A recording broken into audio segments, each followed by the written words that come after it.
প্ৰতি তেওঁলোক কাণ হাৰ দিয়া নাই। আপোনালোকে জানি থব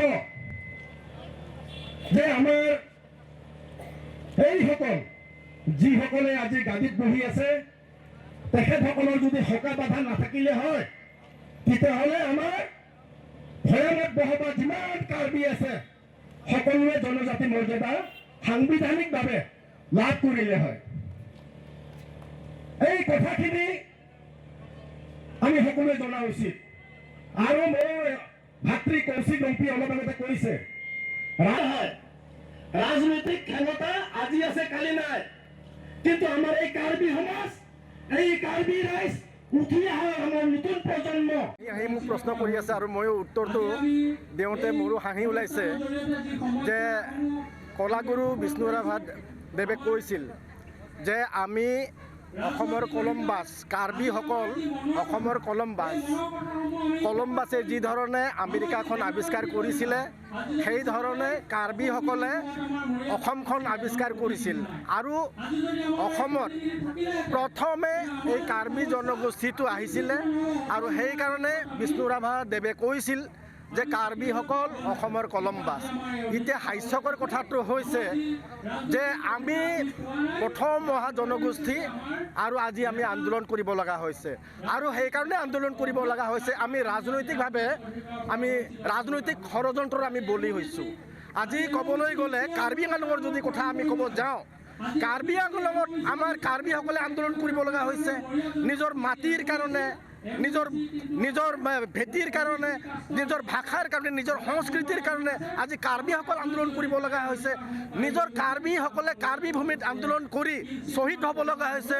এই চৰকাৰৰ সময়ত এই যি ধৰণে আমাৰ জনজাতিসকলৰ ওপৰত, খিলঞ্জীয়া জাতিৰ ওপৰত যি ধৰণে অত্যাচাৰ চলি আছে, এই চৰকাৰক আমি আগন্তুক নিৰ্বাচনত আমি প্ৰত্যুত্তৰ দিব লাগিব।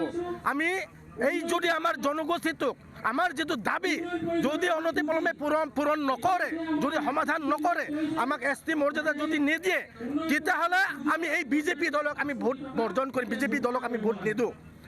বিজেপি দলৰ পৰিৱৰ্তে আমি বেলেগ ৰাজনৈতিক দলক আমি সমৰ্থন জনাম, যি দলে আমাৰ এই জাতিটোৰ যি দাবী যি দলে পূৰণ কৰিব বুলি আমাক প্ৰতিশ্ৰুতি দিয়ে, আমি সেই দলক আমি সমৰ্থন জনাম।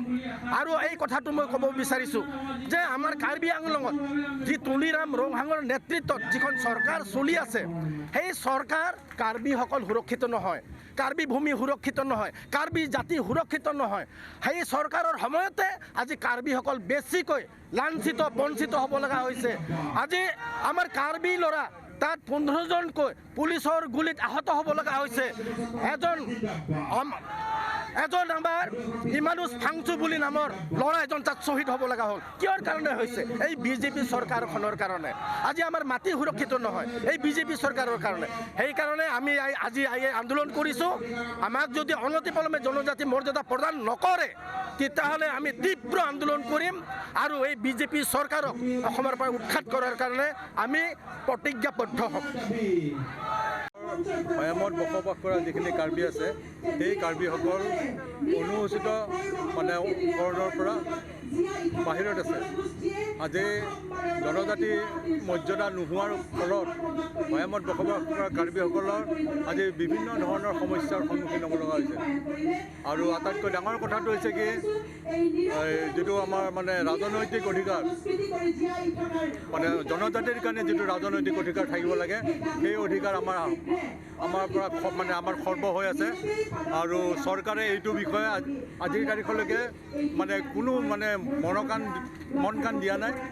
আৰু বিশেষকৈ আমাৰ যি ভূমিৰ সমস্যা, আমাৰ ভূমিবিলাক হৰপ কৰাৰ কাৰণে চৰকাৰে এইটো এটা আমাক জনজাতিকৰণৰ পৰা বিৰত আছে নেকি, আমাৰ এইটোহে আমাৰ সন্দেহ হয়। কাৰণ বিভিন্ন আমাৰ গোটেইখিনি ক্ৰাইটেৰিয়া থকাৰ পিছতো আজি আমাক বঞ্চিত কৰি ৰাখিছে। ইতিমধ্যে 2002 চনত ডিমাছাসকল, গাৰোসকল আৰু এই হাজংসকল তেওঁলোকে পাহাৰতো চিডুল ট্ৰাইব আৰু প্লেইনছতো তেওঁলোকে চিডুল ট্ৰাইব। কিন্তু কাৰ্বিসকলক মাত্ৰ পাহাৰত চিডুল ট্ৰাইব কৰি ৰাখি প্লেইনছত চিডুল ট্ৰাইবৰ যিটো সুবিধা বা যিটো অধিকাৰ, সেই অধিকাৰৰ পৰা বঞ্চিত কৰাৰ কাৰণে আজি কাৰ্বিসকলৰ ভূমি আজি শেষ হৈ গৈছে আৰু এই ভূমি ল'বৰ কাৰণে হয়তো তেওঁলোকে আমাক জনজাতিকৰণ কৰাৰ পৰা বিৰত আছে। আমাৰ সন্দেহ সেইটোৱেই। আৰু আমি কিন্তু এইটো আমি কেতিয়াও এইটো সহ্য নকৰোঁ আৰু আমি মানে জীৱন থাকালৈকে আমি এইটো সংগ্ৰাম কৰি যাম, এইটোৰ বিৰোধ কৰি যাম আৰু আমাক দিবই লাগিব, আমি পাবই লাগিব। এটা জাতিৰ দুটা তিনিটা মানে ষ্টেটাছ হ'ব নোৱাৰে, এটা জাতিৰ এটাই ষ্টেটাছ হ'ব লাগে। অসমত বিশেষকৈ আমি কাৰ্বি আংলঙত যদি আমি ST হয়, আমি কিয় কামৰূপ বা নগাঁৱত আমি কিয় ST হ'ব নোৱাৰোঁ? গতিকে এইটো এটা বৰ ডাঙৰ মানে চৰকাৰৰ এটা ব্লাণ্ডাৰ আৰু তেখেতসকলে আমাক এনেকৈ ধৰণৰ মানে এনেকুৱা এটা মানে সমস্যালৈ পঠিয়াই দিছে যে য'ত আমি শেষত হয়তো আমি কি কৰোঁ নিজে আমি ক'ব নোৱাৰিম। গতিকে এইকাৰণে আমি আন্দোলনটো অব্যাহত থাকিবই। যেতিয়ালৈকে আমি ST নহয় আমাৰ, তেতিয়ালৈকে আমি এইটো আমাৰ আন্দোলন অব্যাহত ৰাখিম আৰু ই কেতিয়াও তাৰমানে নোপোৱালৈকে আমি আমাৰ যিমানবিলাক সংগঠন আছে, আজি আমি বহুতকেইটা সংগঠন, আমি যিমান জাতীয় সংগঠন আছে সকলোৱে একলগ হৈ আজি মানে চচলৰ ধৰ্ণাস্থলীত আমি আমাৰ ধৰ্ণাৰ আজি কাৰ্য আমি আজি সমাপন কৰিছোঁ। ইয়াৰ পিছত আমি হয়তো আৰু বেলেগ বেলেগ মানে আন্দোলনৰ কাৰ্যসূচী আমি ল'ম।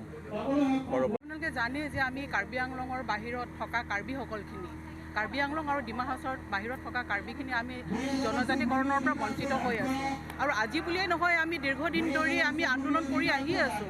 আমাৰ এইটো সাংবিধানিক অধিকাৰ, আমাৰ অধিকাৰখিনি আমি আমাৰ প্ৰাপ্য নোপোৱালৈকে আমি আন্দোলন কৰি গৈ থাকিম। আমাৰ কাৰণে অতি শীঘ্ৰেই যদি চৰকাৰে আমাক চকু মেলি নাচায়, তেতিয়াহ'লে আমি জংগী আন্দোলন কৰিবলৈ আমি সাজু হৈ আছোঁ। আপোনালোকে গমেই পাইছে, দেখিছে যে আমাৰ সকলো সংগঠনে একলগ হৈছে, সকলো সংগঠনে যোৱা বাইক ৰেলী হৈছে, জোৰ সমদল হৈছে আৰু আজি ধৰ্ণা হৈছে আৰু আগন্তুকলৈকো আমি দিল্লীত যাবৰ কাৰণে, যন্তৰ মন্তৰত আমি ধৰ্ণা দিবৰ কাৰণে আমি সাজু আছোঁ।